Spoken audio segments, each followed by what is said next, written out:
traffic. Yun, nasa UP na tayo. Ngayon lang tayo ulit makapag-walking dito. Tagal din. Makulimlim yung panahon kanina, tapos paalis na ako, umulan, putek. Late na tayo umalis. Sabado pa lang ngayon mga chong. October 19. Yo, dito na tayo. Yeah. Lakad tayo kahit mga 1 hour lang mga chong. Nakakainit sa bahay. Yun, start na tayo. Ganda nung ganda nung araw, kaso palubog na eh.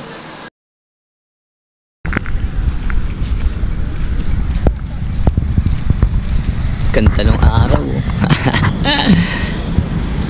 Sabado. Nakabalik din tayo. Salamat. Ulimlim, maulap kanina. Tapos ngayon, maulap. Umulan na eh. Umulan na kanina eh.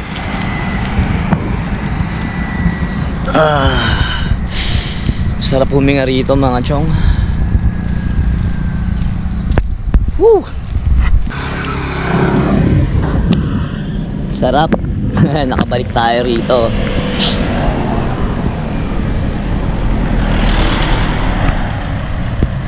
(5:30) so kahit mga 1 hour lang tayo, makapaglakad-lakad na tayo ng 1 hour, okay na yun.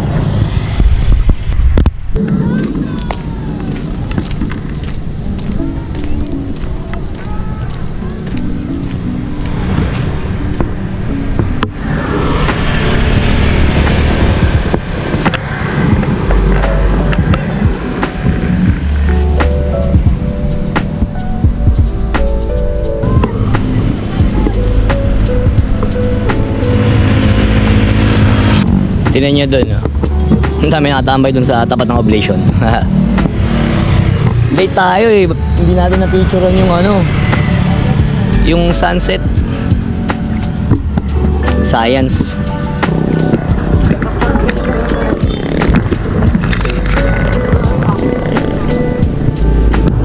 Naalala ko nung high school ako. Bis dumilim, oh. Nakaisang ikot pa lang ako.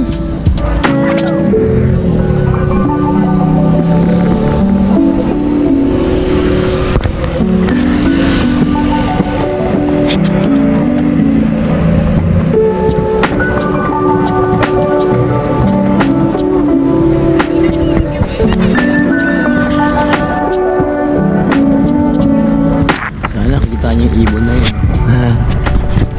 Dalawang ibon. Hindi yan Lalaking ibon. Sana kita kinuhanan ko eh. Ang dilim na talaga, putek. Pasok tayo dito. Doon tayo, ikot tayo sa Sunkin. Ginanahan ako. Maya-maya na tayo uwi. Dami pa rin tao.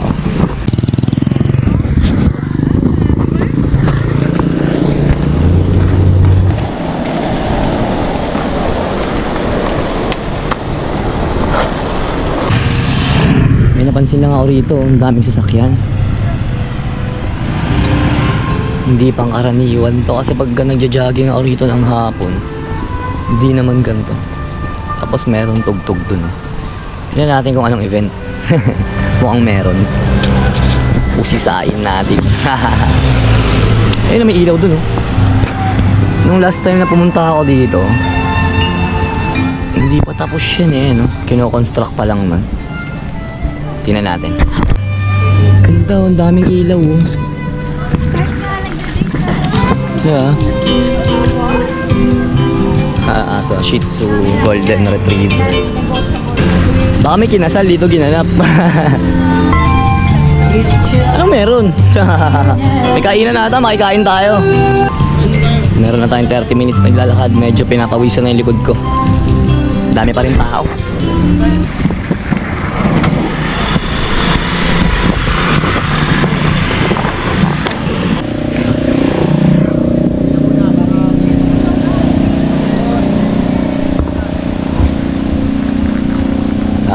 May mga pagkain ako naaamoy. Yun, sakto naka 1 hour na tayo.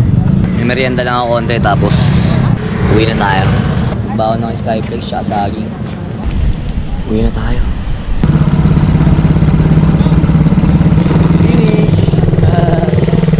Naka-ready daw si ate.